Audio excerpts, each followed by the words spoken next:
Hey hall welcome to Greeshma logs. నేను మీ సుమ.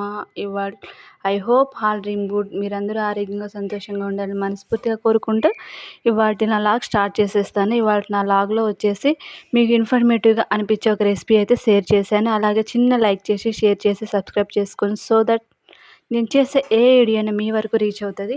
అలాగే ఈరోజు మార్నింగ్ రెసిపీ వచ్చేసి గుంత పొంగనాలు అయితే చేశాను.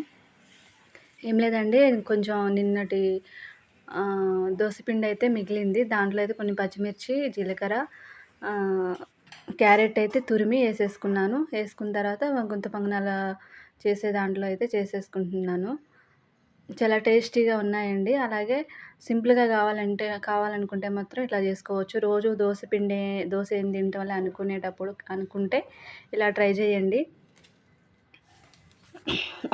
అంటే మనం పట్టుకునే పిండి ఖచ్చితంగా మిగులుతుంది నెక్స్ట్ డేకి. ఆ నెక్స్ట్ డే వన్ డే దోశలు వేసుకోవచ్చు, ఇంకో నెక్స్ట్ డే పొంగనాలు అయితే వేసుకోవచ్చు. తర్వాత ఆఫ్టర్నూన్ టైంకి మాత్రం లంచ్ ప్రిపేర్ కోసం అయితే నేను బిర్యానీ చేశాను. బిర్యానీ కోసం అయితే ఆనియన్స్ పొడవుగా కట్ చేసుకొని ఆయిల్ పోసుకొని దాంట్లో అయితే ఫ్రై చేసుకుంటున్నాను కళాయిలో. గోల్డెన్ బ్రౌన్ వచ్చేంత వరకు ఫ్రై చేసుకోవాలి. ఇది ఎందుకు ఫ్రై చేసుకుంటున్నానంటే గ్రేవీ కోసం అయితే ఫ్రై చేసుకుంటున్నాను. బిర్యానీలో గ్రేవీ ఎక్కువగా ఉంటే టేస్ట్ అయితే బాగుంటుంది కర్రీలో.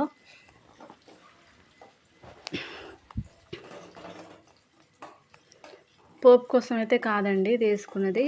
మిక్సీ పట్టుకోవాలి. ఆనియన్స్ గోల్డెన్ ఫ్రై అయ్యేంత వరకు ఉంచుకొని కొంచెం అల్లం, ఎల్లిపాయలు, ఆనియన్స్ వేసుకొని మిక్సీ పట్టుకోవాలన్నమాట.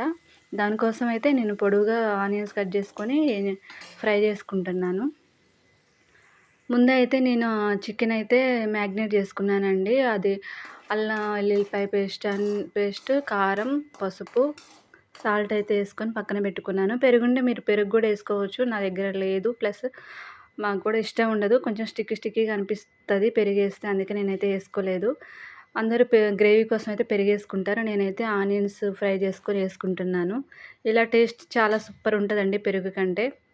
పెరుగున్నా వేసుకోవచ్చు, ఏం కాదు ఇష్టం ఉండే వాళ్ళైతే. ఇంకా ఫ్రై అయిన తర్వాత అల్లం వెల్లుల్లి అండ్ ఆనియన్స్ అయితే మిక్సీలో వేసేసుకున్నాను, మిక్సీ జార్లో. ఇంక ఈ లోపల అది చల్లారే లోపల నేనైతే చికెన్ అయితే మ్యాగ్నేట్ చేసుకున్న చికెన్ అయితే నేను ఆయిల్లో ఫ్రై చేసుకోవడానికి వేసేసుకున్నాను. నేను వన్ హ్యాండ్తోని కర్రీ చేసుకుంటే ఇంకో హ్యాండ్తోనైతే నేను షూట్ చేసుకుంటున్నాను. అందుకే నాకు కొంచెం ఇబ్బందిగా ఉండి నేను కంప్లీట్గా అయితే నేను బిర్యానీ రెసిపీ షేర్ చేయలేదు, కానీ అర్థమయ్యేలా అయితే చూపించాను.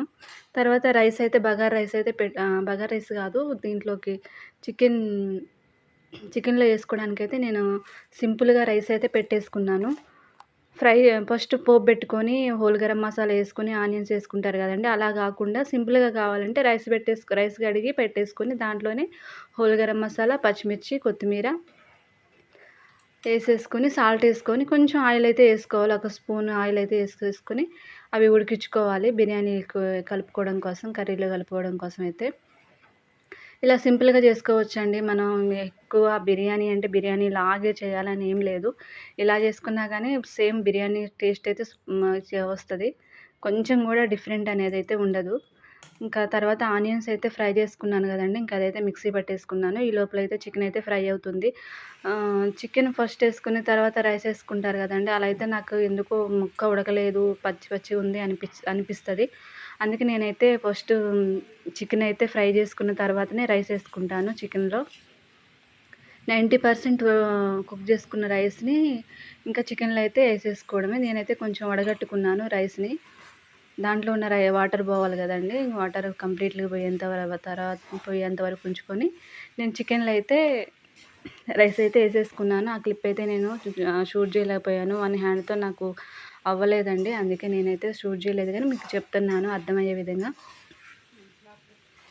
ఇంకా ఫ్రై అయింది కదండి, ఇంకా చికెన్ అయితే అట్లా ఉడికిన తర్వాత కొంచెం వాటర్ పోసుకుని ఉడికించుకున్న తర్వాత నేనైతే కర్రీ అయితే దాంట్లోంచి సగం తీసేసుకున్నాను.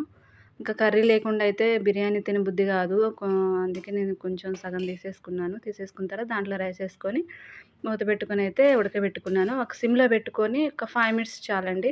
ఆల్రెడీ రైస్ కుక్ అయింది కాబట్టి ఒక 5 మినిట్స్ చాలు. ఇంకా తర్వాత కర్రీ అయితే కంప్లీట్ అయిపోయింది. రై బిర్యానీ కూడా కంప్లీట్ అయిపోయింది. ఇది మా సండే లాగండి. ఇలాగ ఇక్కడితో ఎండ్ చేస్తున్నాను. బాయ్ అండి.